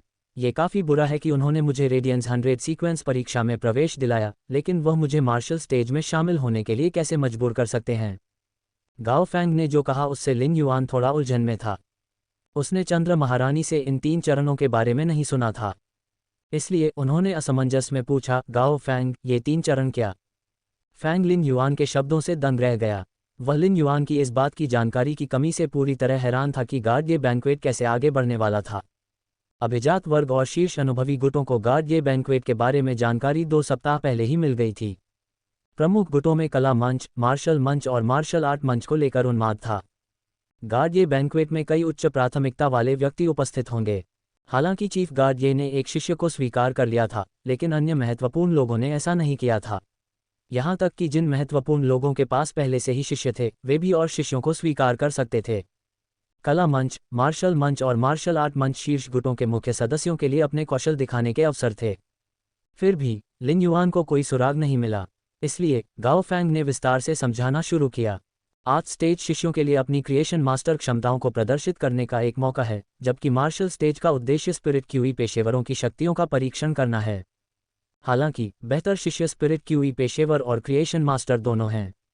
इस प्रकार मार्शल आर्ट स्टेज उनके लिए अपने कौशल का प्रदर्शन करने का स्थान है। मैंने सुना है कि इस बार, जब तक प्रतिभागी गार्ड बैंक्वेट के अंत तक मंच पर खड़े रह सकते हैं, वे एक बेहद कीमती खजाना अर्जित करेंगे। यहाँ तक कि एक अफवाह यह भी है कि मार्शल आर्ट स्टेज के चैंपियन के लिए पुरस्कार एक पवित्र स्रोत जीवन रूप है। इस बिंदु पर गाओ फैंग व्यवहारिक रूप से लार टपका रहा था। यहाँ तक कि शीर्ष गुट भी पवित्र स्रोत जीवन रूपों पर आसानी से अपना हाथ नहीं रख सकते थे। गाओ परिवार के पास एक पवित्र स्रोत जीवन रूप था, लेकिन ये गाओ फैंग के दादा के हाथों में था, जो गाओ परिवार की सबसे मजबूत शक्ति थे। जब लिन युआन ने पवित्र स्रोत जीवन रूप के बारे में सुना तो उसने तेजी से सांस ली। लिन युआन, वेन यू और लियू जी सभी के पास पवित्र स्रोत जीवन रूप थे। चूसी अभी भी बहुत छोटी थी, लेकिन जब वह 18 वर्ष की हुई तो वह पवित्र स्रोत जीवन रूप को प्राप्त करने में सक्षम हो गई, जिसे कोल्ड मून ने उसके लिए तैयार किया था। हालांकि अब लिन युआन को समझ आ गया था कि पवित्र स्रोत जीवन रूप कितने मजबूत थे। वह जानता था कि उनमें से हर एक अद्वितीय खजाना था। लिन युआन के पास अभी भी एक पवित्र स्रोत जीवन रूप था जिसे अनुबंधित नहीं किया गया था। इस पवित्र स्रोत जीवन रूप को रक्तपात की मां के लिए बचाया जा रहा था। अंतहीन ग्रीष्मकाल में अब दोहरे वृक्ष कोर थे और सृजन नस्ल में विकसित होने की संभावना थी। यदि यह संभव था तो लिन युआन अंतहीन ग्रीष्मकाल के लिए एक पवित्र स्रोत जीवन रूप तैयार करना चाहता था। एंडलेस समर लिन युआन के परिवार का एक वास्तविक सदस्य था और पवित्र स्रोत जीवन रूपों में विभिन्न क्षमताओं की प्रचुरता थी। यदि पवित्र स्रोत जीवन रूप की क्षमता युद्ध की ओर झुकी होती तो इससे एंडलेस समर की ताकत और बाहरी दुनिया पर स्काई सिटी की शक्ति में काफ़ी वृद्धि होती। भले ही एंडलेस समर द्वारा अनुबंधित पवित्र स्रोत जीवन रूप में वेन यू के समान कौशल सेट हो, फिर भी यह स्काई सिटी की शक्ति में योगदान करने में सक्षम होगा। लिन युआन ने तुरंत मार्शल आर्ट स्टेज चैंपियनशिप के लिए लक्ष्य बनाना शुरू कर दिया। अगर वह चैंपियन बन जाता तो उसे एक पवित्र स्रोत जीवन रूप प्राप्त होता। हालांकि गाओ फैंग ने कहा था कि यह पुरस्कार महज एक अफवाह है, लेकिन शीर्ष गुटों द्वारा फैलाई गई अफवाह सच होने की संभावना है। भले ही यह वास्तव में एक अफवाह साबित हो, फिर भी पुरस्कार प्रभावशाली होगा। गाओ फैंग ने आह भरी, पुरस्कार चाहे जो भी हो, इसका मुझसे कोई लेना देना नहीं है। मैं केवल यही उम्मीद करता हूं कि मैं मार्शल स्टेज पर बहुत बुरी तरह से न हार जाऊं। गाओ फैंग की आवाज़ सचमुच उदास लग रही थी। हालांकि गाओ फैंग ने कभी नहीं सोचा था कि उसने जो फेई अनुबंधित किए थे उनमें कुछ गड़बड़ थी। वास्तव में गाओ फैंग को लगा कि येलो स्प्रिंग लिली के गोल्ड एक्स फैंटेसी 2 में विकसित होने के बाद से उसकी युद्ध प्रणाली बहुत मजबूत हो गई है। जब yellow spring lily platinum fantasy में विकसित हो गई तो गाओ फैंग ए लेवल गिल्ड क्लब की मुख्य टीम में शामिल होने के अवसर के लिए लड़ने में सक्षम हो गया। गाओ फैंग पिछले कुछ दिनों से एस टूर्नामेंट के मैचों को देखकर उत्साहित था। रेडियंस 100 सीक्वेंस परीक्षा के बाद उसने कई ए लेवल गिल्ड क्लबों से संपर्क करने का इरादा किया ताकि यह पता लगाया जा सके कि क्या उनकी मुख्य टीम के पास कोई खाली स्थान है। ये देखते हुए कि गाओ फैंग एक कुलीन गुट का एकमात्र वंशज था, उसके पास एक उच्च वर्ग का अहंकार था। वह निश्चित रूप से ए लेवल गिल्ड क्लब का रिजर्व टीम सदस्य बनने के लिए तैयार नहीं था। लिन युआन को नहीं पता था कि गाओ फैंग को कैसे सांत्वना दी जाए। बाद वाले ने लिन युआन को अपने फे की अनुकूलता और ग्रेड के बारे में बताया था। हालांकि गाओ फैंग के सभी फे उच्च श्रेणी के थे, लेकिन उनमें हमला करने की शक्ति की कमी थी और वे सेलेस्टियल सीढ़ी में भी प्रतिस्पर्धा नहीं कर सकते थे। मार्शल आर्ट स्टेज पर विचार करते हुए लिन युआन ने गाओ फैंग से पूछा, मार्शल आर्ट स्टेज की चुनौती की शर्तें क्या हैं? गाओ फैंग ने जवाब देने से पहले एक सेकंड के लिए चुप रहने का फैसला किया। तीनों स्टेज में असली ताकत और कौशल का परीक्षण किया जाता है। मार्शल स्टेज और मार्शल आर्ट स्टेज में लड़ाई होगी, लेकिन आर्ट स्टेज और मार्शल आर्ट स्टेज इतने सीधे नहीं होंगे। जाहिर है, प्रतियोगिता की setting moon empress, chef supreme और बैम्बू मोनाक द्वारा तय की गई थी। ये वाकई बहुत रोमांचक होना चाहिए। गाओ फैंग की बात से ऐसा लग रहा था जैसे वह वही बात दोहरा रहा था जो पहले ही कही जा चुकी थी। जब लिन युआन ने गाओ फैंग की बातें सुनी तो उसने अपनी क्षमता का आकलन किया। जब फे ग्रेड विकसित करने की बात आई तो लिन युआन अन्य सृजन मास्टर्स की तुलना में कमजोर था। अब जबकि लिन युआन एक बी रैंक स्पिरिट क्यूई पेशेवर के रूप में विकसित हो चुका था, वह अपनी स्वयं की स्पिरिट क्यूई का उपयोग कर सकता था और उसे फेस में इंजेक्ट करके उन्हें गोल्ड में विकसित कर सकता था। लिन युआन को लगा कि ग्रेड विकास का यह स्तर क्लास 3 क्रिएशन मास्टर का स्तर था। ग्रेड विकसित करने और फे को बदलने के लिए शुद्ध स्पिरिट क्यूई का उपयोग करने की क्षमता के लिए क्लास 3 क्रिएशन मास्टर्स उसके साथ प्रतिस्पर्धा करने की उम्मीद भी नहीं कर सकते थे। वह यहाँ तक कहेगा कि जब बात फेयर को बदलने के लिए शुद्ध स्पिरिट क्यूई का उपयोग करने की आती है तो 3 क्लास 5 क्रिएशन मास्टर भी उसका मुकाबला नहीं कर सकते। अन्यथा लिन युआन को लियू जी से मिलने का मौका नहीं मिलता। जब लड़ाई की बात आती थी तो उसके पास सबसे मजबूत हमलावर शक्ति जैस्मीन लिली की रिवर्स हीलिंग और स्पिरिट एसेंस एक्सप्लोजन से आती थी, जिसे लिन युआन को अभी तक ज़्यादा इस्तेमाल करने का मौका नहीं मिला था। जहां तक रक्षा की बात है, यदि लिन युआन ने स्रोत रेत का उपयोग नहीं किया होता तो उसकी आध्यात्मिक और तात्विक रक्षा अपेक्षाकृत उच्च स्तर पर पहुंच गई होती। जीनियस के मस्तिष्क में आध्यात्मिक ऊर्जा का सागर उसके स्तर को और बेहतर बना सकता है। लिन युआन को लगा कि यदि आध्यात्मिक हमलों में माहिर डायमंड फैंटेसी फेयर भी उस पर हमला करेंगे तो उन्हें स्वयं ही गंभीर चोट लगेगी। जहां तक तात्विक हमलों की बात है, वे लिन युआन के करीब नहीं पहुंच पाएंगे क्योंकि उन्हें ईथरियल जेलीफिश द्वारा तुरंत दूसरे आयाम में स्थानांतरित कर दिया जाएगा। लिन युआन की असली ताकत। किसी कारण से लिन युआन को अचानक याद आया कि कैसे उसने कुछ समय तक ब्लैक के रूप में अपनी पहचान गुप्त रखी थी। ऐसा नहीं था कि वह अपनी अश्वेत पहचान उजागर नहीं करना चाहते थे। यदि लिन युआन ने ब्लैक के रूप में अपनी पहचान बताई, जो एक लड़ाकू श्रेणी की आत्मा क्यूई पेशेवर था, तो वह चिमी, स्रोत रेत, लाल कांटा और एसिड संक्षारण रानी मधुमक्खी का उपयोग करते समय तकनीकों की एक विस्तृत विविधता का उपयोग करने में सक्षम होगा। हालांकि ये क्षति जैस्मीन लिली की उपचार क्षमताओं के बराबर नहीं होगी। इसलिए लिन युआन को लगा कि ब्लैक को उजागर करने की कोई आवश्यकता नहीं है। यदि मार्शल आर्ट स्टेज पुरस्कार वास्तव में एक पवित्र स्रोत जीवन रूप था तो लिन युआन जीतने के लिए दृढ़ संकल्प था, भले ही उसे पवित्र तलवार चलाने वाली रानी की पवित्र तलवार का उपयोग करना पड़े। गाओ फैंग के साथ कॉल समाप्त करने के बाद लिन युआन गार्ड ये बैंक्वेट का इंतजार करने से खुद को रोक नहीं सका। हालांकि लिन युआन को अंदाजा था कि उसे कितनी कड़ी प्रतिस्पर्धा का सामना करना पड़ेगा, क्योंकि बाकी प्रतिभागी बड़े लोगों के शिष्य और प्रमुख गुटों की मुख्य टीमों की युवा पीढ़ी के लोग थे। हालांकि लिन युआन पहले से ही बहुत मजबूत था, लेकिन लिन युआन को एक आत्मा क्यूई पेशेवर बनने में 1 साल से भी कम समय लगा था। लिन युआन जानता था कि चंद्र महारानी बेहद जिद्दी थी और गार्ड ये बैंक्वेट पहली बार होगा जब वे अपने रिश्ते की घोषणा करेंगे। अपने गुरु के बारे में उसकी समझ को देखते हुए चंद्र महारानी निश्चित रूप से चाहती थी कि वह गार्ड ये बैंक्वेट में अपनी चमक बिखेरे। लिन युआन को हमेशा पता था कि वह कहाँ उत्कृष्ट है। बड़े लोगों के शिष्यों की तुलना में लिन युआन की परी अनुकूलता असाधारण नहीं थी। अन्य शिष्यों ने भी पवित्र स्रोत जीवन रूपों के साथ अनुबंध किया हो सकता है। अन्य पवित्र स्रोत जीवन रूपों की तुलना में उनका पवित्र स्रोत जीवन रूप दो पवित्र स्रोत जीवन रूपों का मिश्रण था। ये निर्विवाद रूप से एकल पवित्र स्रोत जीवन रूपों से अधिक शक्तिशाली था। पवित्र तलवार चलाने वाली रानी को पवित्र तलवार के ब्लेड का अधिकतम क्षमता तक उपयोग करने के लिए लिन युआन को अगले 10 दिनों में पवित्र तलवार चलाने वाली रानी की स्कर्ट में अधिक कानून और इच्छा शक्ति डालनी पड़ी। यह विचार आते ही लिन युआन के होंठ ऊपर की ओर मुड़ गए। अब स्कर्ट पर 3 पूर्ण कानून थे। बर्फीली लपटें कानून अभी भी मिथक 3 से एक कदम दूर था, लेकिन मृत स्वप्न कानून और डार्क डेथ कानून मिथक 3 तक पहुंच चुके थे। लिन युआन हाल ही में लगातार कड़ी मेहनत कर रहा था, जिसके कारण उसने लॉस्ट सोर्स क्रिस्टल का एक बड़ा ढेर इकट्ठा कर लिया था। उसे अभी तक उनका उपयोग करने का मौका नहीं मिला था। चून की पवित्र तलवार चलाने वाली रानी की स्कर्ट कानून स्रोत क्रिस्टल के अंदर से ऊर्जा को किसी भी पूर्ण कानून में इंजेक्ट कर सकती थी, लिन युआन के दिमाग में एक पागल योजना बनाई गई। हालांकि मिथ 3 के दोनों कानून डार्क टाइप कानून थे, लेकिन डे ड्रीम कानून बहुत ज्यादा घातक था। इसलिए लिन युआन ये देखना चाहता था कि क्या वह अगले 10 दिनों में डार्क डेथ लॉ को क्रिएशन ब्रीड फे के कानून के स्तर तक विकसित करने के लिए लॉ सोर्स क्रिस्टल का उपयोग कर सकता है। इससे डार्क डेथ लॉ को मौत की एक अंधेरी दुनिया बनाने में मदद मिलेगी। यह एकमात्र तरीका था जिससे लिन युआन मार्शल आर्ट स्टेज की चैंपियनशिप के लिए लड़ सकता था। लिन युआन ने समय देखा और पाया कि गाओ फैंग के साथ उसकी बातचीत आधे घंटे तक चली थी। उसे संदेह था कि गाओ फैंग वास्तव में उसे जहर दे रहा था, जिसके परिणामस्वरूप उसके साथ हर कॉल आधे घंटे से अधिक समय तक चलती थी। लिन युआन जल्दी से झांग जियाओबाई, टेनरैन, जिन यंग और लू पिनरू का स्वागत करने के लिए नीचे चला गया। जब वह नीचे पहुंचा तो उसने देखा कि मास्टर होंग शेन पानी के गैंडे के चमड़े के सोफे पर बैठे हैं और माउंटेन रिवर इटर्नल लाइफ का आपको खुशी से देख रहे हैं। मास्टर होंग शेन ने स्पष्ट रूप से अभी अभी स्नान किया था और वह अपनी दुर्लभ स्वच्छता अवस्था में थे, यहाँ तक कि उनकी दाढ़ी भी बहुत साफ सुथरी थी। लिन युआन उत्सुकता से बच नहीं सका। मास्टर होंग शेन ने लिन युआन को देखा तो वे खड़े हो गए। उन्होंने गर्व से कहा, युवा मास्टर, मैंने सूर्य प्रकाश राजा कमल को विकसित करना पूरा कर लिया है। मैंने हुक्वान के अधीन कक्षा 3 के स्पिरिट क्राफ्ट्समैन को झील के तल पर कमल की जड़ों को व्यवस्थित करने का तरीका भी बताया। इसके अलावा मैंने सूर्य प्रकाश राजा कमल की जड़ों को तहखाने की ओर बढ़ने के लिए स्पिरिट क्यूई का उपयोग किया। उस समय मास्टर होंग शेन के चेहरे पर चिंता की झलक दिखी। सूर्य प्रकाश राजा कमल की जड़ों को बहुत अधिक शुद्ध स्पिरिट क्यूई की आवश्यकता होती है। यदि हम चाहते हैं कि जड़ें 1000 मीटर से आगे बढ़ें, तो हमें ग्रेड 4 स्पिरिट द्रव की 200 से अधिक बोतलों की आवश्यकता होगी।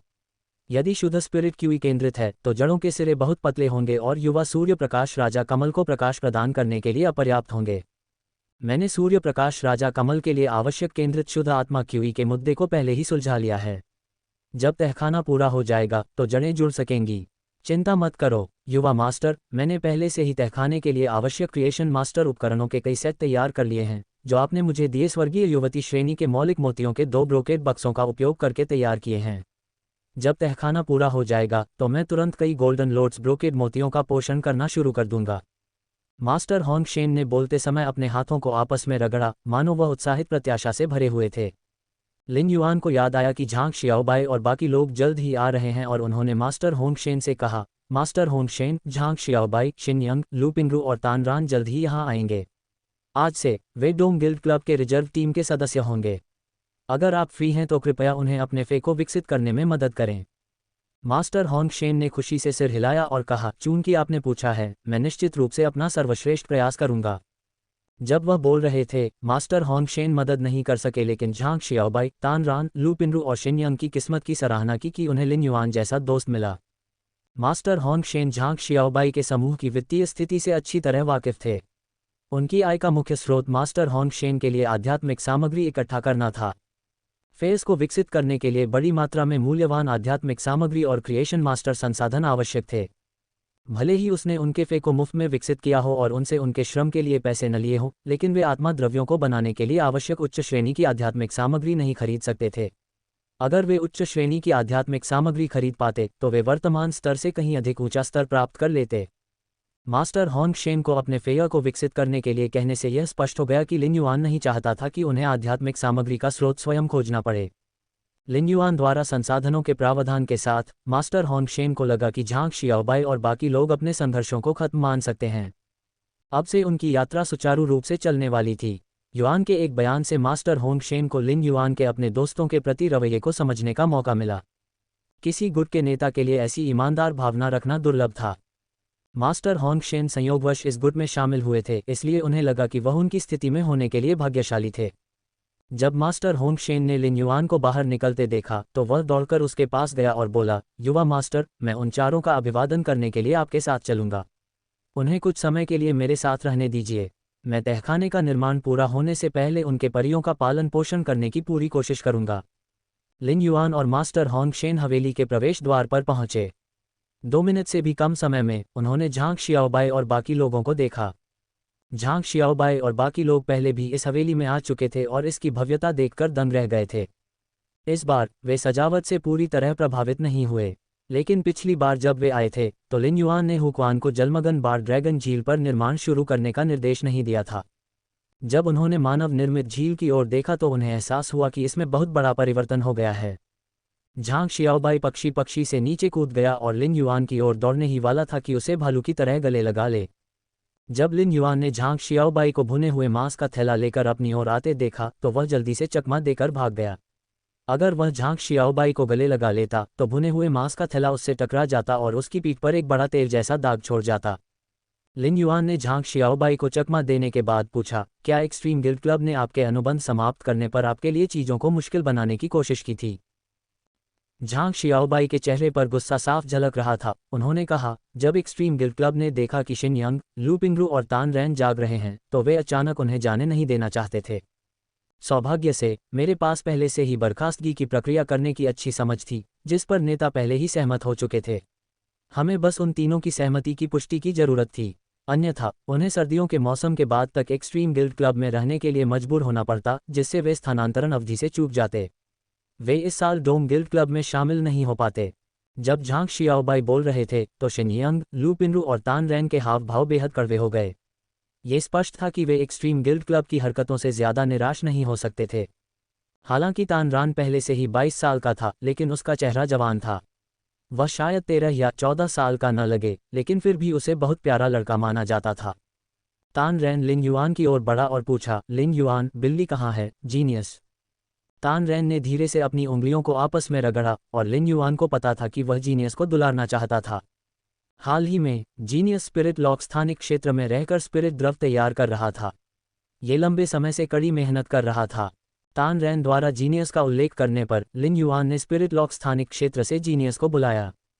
जीनियस के झांग शियाओबाई, शिन यंग, लू पिंगरू और तान रैन के साथ काफी अच्छे संबंध थे, इसलिए चारों को देखा तो उसने तुरंत बच्चों जैसी आवाज में उनका अभिवादन किया। जीनियस के प्रकट होने से चारों की आंखें चमक उठीं। जब उन्होंने जीनियस की 5 विशाल पूंछें देखी तो चारों को तुरंत पता चल गया कि वह विकसित हो चुका है। झांग शियाओबाई जीनियस को गले लगाने के लिए आगे बढ़ा, लेकिन जीनियस ने चतुराई से उसे टाल दिया। उसने झांग शियाओबाई के हाथ में भुने हुए मांस के थैले को उपहास से देखा और तान रैन की खुली बाहों में कूद गया। तान रैन ने जीनियस की हल्की मालिश शुरू कर दी, जिससे जीनियस आराम से गुर्राने लगा। ऐसा लग रहा था जैसे जीनियस ने तान रैन को अपने पंजों में लपेट रखा हो। तान रैन ने लावा हिप्पोपोटामस और सिल्वर ग्लूटोनी बिल्लियों को दुलारना सीखा था। जैसे ही समूह घर में चला गया, झांग शियाओबाई ने लिन युआन से पूछा, लिन युआन, रक्तपात की माँ कहाँ है? जिस क्षण झांग शियाओबाई ने यह प्रश्न पूछा, रक्तबीज की माता सीढ़ियों पर प्रकट हुई। लिन युआन का हाथ उसके माथे पर चला गया। झांग शियाओबाई और मदर ऑफ ब्लडबाथ दावत के दोस्त बन गए थे।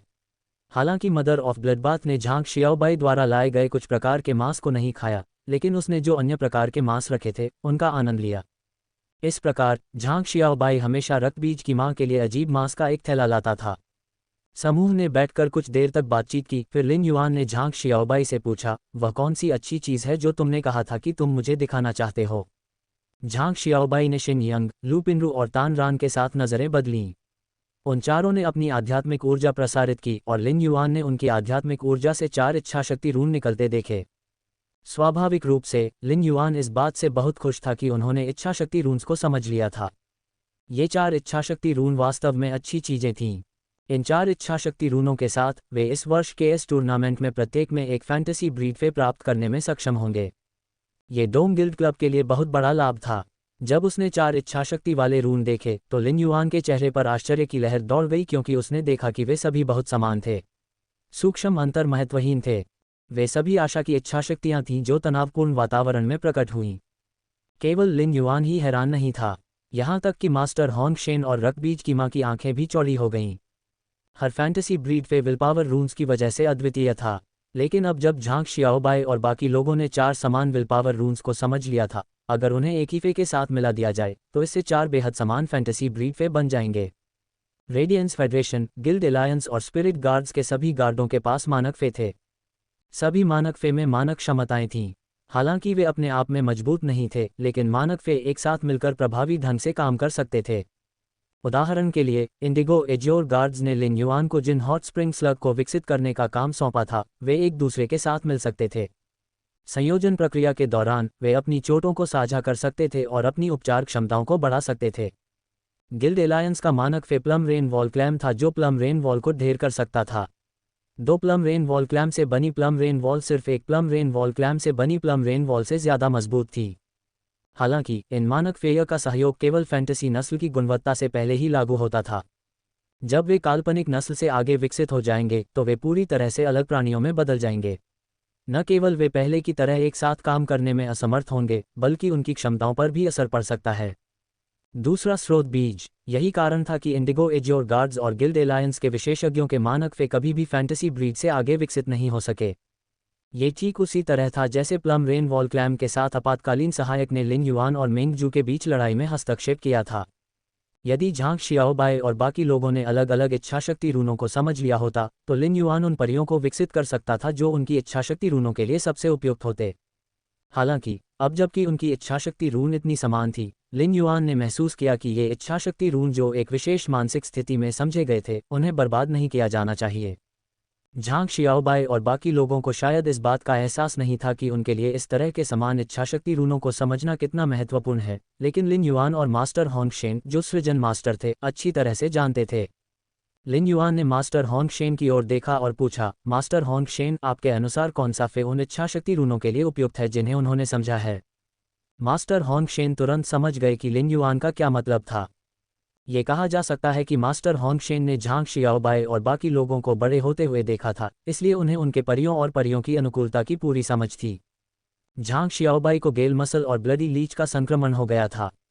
गेल मसल एक सामान्य स्रोत प्रकार का जीवन रूप था जो रक्षा की ओर झुका था, जिससे झांग शियाओबाई का झुकाव रक्षा प्रकार के कीट प्रजातियों की ओर हो गया। भी फेयर ग्लोइंग सिल्कवर्म वीवर थे, इसलिए वह सहायक शक्तिशाली आक्रमण प्रकार की बिल्ली प्रजाति के परियों के साथ संगत थी, जबकि तान रान शक्तिशाली आक्रमण प्रकार के दरियाई घोड़े प्रजाति के परियों के पक्ष में थी। केवल झांग के साथ अनुकूल थी। उनकी कीट प्रजातियों की 2 पूरी तरह से अलग थी, प्रकार की थी और दूसरी लिन युआन नहीं था जो उन चारों को संतुष्ट कर सके। इस प्रकार वह फेस का चयन नहीं कर सका। इस प्रकार मास्टर होंग शेन ने अपना ध्यान स्रोत प्रकार के जीवन रूपों पर केंद्रित किया। मास्टर होंग शेन ने लिन युआन से कहा, युवा मास्टर, मुझे यकीन है कि हम उन चारों के लिए उपयुक्त कोई भी फे नहीं ढूंढ पाएंगे। हालांकि कुछ लाइफस्टाइल क्लास फे हो सकते हैं जिनके साथ वे सभी अनुबंध कर सकते हैं, लेकिन लाइफस्टाइल क्लास फे के पास फैंटेसी ब्रीड में विकसित होने के बाद ज़्यादा लड़ाकू शक्ति नहीं होती। मुझे लगता है कि हमें सोर्स टाइप लाइफ फॉर्म में से चुनना चाहिए। लिन युआन ने सहमति में सिर हिलाया। उसे उम्मीद नहीं थी कि उसकी सोच मास्टर होंग शेन की सोच से मेल खाएगी। जब लिन युआन की आंखें एक प्रकार के स्रोत प्रकार के जीवन रूप के विचार से चमक उठी, तो उन्होंने मास्टर होंग शेन को ये कहते हुए सुना, एक प्रकार का स्रोत प्रकार का जीवन रूप है जिसे स्रोत बीज के रूप में जाना जाता है। मैंने पिछले आयामी दरार में 3 की खोज की थी। दुर्भाग्य से वे बहुत कमजोर थे और मैंने कभी नहीं सुना कि उन्हें किसी अन्य आयामी दरार में खोजा गया हो। लिन युआन मास्टर होंग शेन के विलाप से हैरान था। उसे समझ नहीं आ रहा था कि मास्टर होंग शेन अचानक से सोर्स सीड्स के बारे में इस तरह से क्यों बात कर रहे हैं। हालांकि लिन युआन ने महसूस किया कि स्रोत बीज का अपमान करना लाल कांटे का अपमान करने जैसा था, क्योंकि लाल कांटा एक स्रोत बीज से विकसित हुआ था। रेड थॉर्न की स्थिति सोर्स सीड्स की क्षमता और लिन युआन के निर्णय लेने का उत्पादन थी। उसने कभी नहीं सोचा था कि रेड थॉर्न कमजोर है, बल्कि उसे लगा कि रेड थॉर्न अविश्वसनीय रूप से शक्तिशाली है। सिल्वर फैंटेसी रेड थॉर्न अपने आप में क्लास 1 डायमेंशनल रिफ्ट के खिलाफ सुरक्षित रूप से बचाव कर सकता है। भले ही क्लास एक डायमेंशनल रिफ्ट और खुल जाएं और डायमेंशनल लाइफ फॉर्म बाहर निकल जाएं, लेकिन वे सभी रेड थॉर्न के लिए खाद के अलावा कुछ नहीं होंगे। रेड थॉर्न के अलावा लिन युआन ने रेडियंस फेडरेशन में किसी अन्य सिल्वर फैंटेसी फे के बारे में कभी नहीं सुना था जो अपने आप में एक आयामी दरार से कीड़ों के समुद्र से निपट सकता था। इससे कोई फर्क नहीं पड़ता कि अन्य सिल्वर फैंटेसी फे कितने मजबूत थे, अंततः वे निरंतर कीट तरंगों से अभिभूत हो जाएंगे। इसके अलावा रेड थॉर्न से उत्परिवर्तित गिल के आकार की फूल की पंखुड़ियां अब न केवल ज़मीनी लड़ाई को संभाल सकती हैं, यह अब समुद्री लड़ाई भी लड़ सकती हैं। रेड थॉर्न की त्याग की आंखों और बीजाणु वृद्धि की स्थायी शक्ति के साथ, जो औजारों का विस्तार कर सकती थी, रेड थॉर्न तेजी से अपनी स्थिति का विस्तार कर सकता था और लड़ाई को लंबे समय तक जारी रख सकता था। इस तरह के जीवन रूप को कमजोर कैसे माना जा सकता है? हालांकि लिन युआन ने यह कहने की पहल नहीं की कि रेड थॉर्न का विकास स्रोत बीज से हुआ था। जब से लिन युआन के पास संसाधनों का पहाड़ आ गया था, उसने जानबूझकर स्टार वेब के दुर्लभ जीवन रूप मंडप पर घोषणा की थी कि वह स्रोत बीज खरीदना चाहता था। लिन युआन ने बहुत ऊंची कीमत की पेशकश की थी जो एक परिस्रोत प्रकार के जीवन रूप के लिए व्यापार के लिए पर्याप्त से अधिक होती। दुर्भाग्य से किसी ने भी इस बारे में लिन युआन से संपर्क नहीं किया था। इससे ये साबित हो गया कि सोर्स सीड्स कभी भी आयामी दरार में फिर से प्रकट नहीं हुए। अन्यथा लिन युआन अधिक सोर्स सीड्स खरीदना और उनका पोषण करना चाहेगा। हालांकि लिन युआन को यह नहीं पता था कि मास्टर होंगशेन अचानक स्रोत बीज को कमजोर क्यों कहेंगे, लेकिन वह रेड थॉर्न की ओर से थोड़ा अपमानित महसूस कर रहा था। अगर सोर्स सीड्स को सिकोड़कर पोषित किया जाए तो वे बहुत मजबूत हो सकते हैं। आखिरकार कोई भी कमजोर सोर्स प्रकार का जीवन रूप नहीं है। मास्टर होंगशेन ने जब लिन युआन की बात सुनी तो उन्होंने अपनी दाढ़ी को छुआ। तभी उसे याद आया कि उसने वेन यू की सिफारिश पर अपनी दाढ़ी कटवाई थी। युवा गुरु, शायद आपको पता न हो, लेकिन मैंने सोर्स सीड्स की तलाश की थी जब मुझे पता चला कि वे किसी की इच्छा के अनुसार उग सकते हैं। लेकिन जब मैंने एक खरीदने के लिए अपनी जेब खाली कर दी तो मैंने सुना कि एक सामान्य व्यक्ति ने एक बेल के पौधे को विकसित किया है जो भारी सामान ले जा सकता है। यहाँ तक कि सबसे सामान्य स्रोत प्रकार के जीवन रूपों को भी विकसित होने के बाद भारी सामान उठाने से अधिक कुछ करने में सक्षम होना चाहिए, है ना? अगर मुझे भारी सामान उठाने के लिए किसी चीज़ की ज़रूरत होती है तो मेरे पास ढेरों सहायक हैं। मुझे ऐसा करने के लिए किसी स्रोत प्रकार के जीवन रूप को पालने की ज़रूरत नहीं है। इसलिए मैंने अस्थायी रूप से स्रोत बीज को संग्रहित कर लिया है। बाद में मैंने सुना कि एक विद्वान ने बेल के पौधे पर शोध किया था और कहा था कि सोर्स सीड्स की विकास क्षमता मजबूत नहीं थी। इसलिए मैंने सोर्स सीड्स को पालना छोड़ दिया और सोर्स सीड को एक फी स्टोरेज बॉक्स में फेंक दिया। अगर मैं सिर्फ इस बारे में नहीं सोच रहा होता कि किस तरह के स्रोत प्रकार के जीवन रूप समान हो सकते हैं, तो मैंने स्रोत बीज जैसे कचरे के बारे में नहीं सोचा होगा। जब लिन युआन ने यह सुना तो उसने अपनी भौहें सिकुड़ी और जल्दी से मास्टर होंगशेन से पूछा, क्या आप अभी भी वह स्रोत बीज ढूंढ पाए हैं जिसे आपने खरीदा था? मास्टर होंगशेन ने फिर भंडारण बॉक्स के माध्यम से खोजबीन की। कुछ समय बाद मास्टर होंगशेन के हाथ में भूरे रंग के धब्बों वाला एक हरा बीज दिखाई दिया। मास्टर होंगशेन ने शर्मिंदगी में स्रोत बीज से धूल के भूरे धब्बे जल्दी से पोंछ दिए।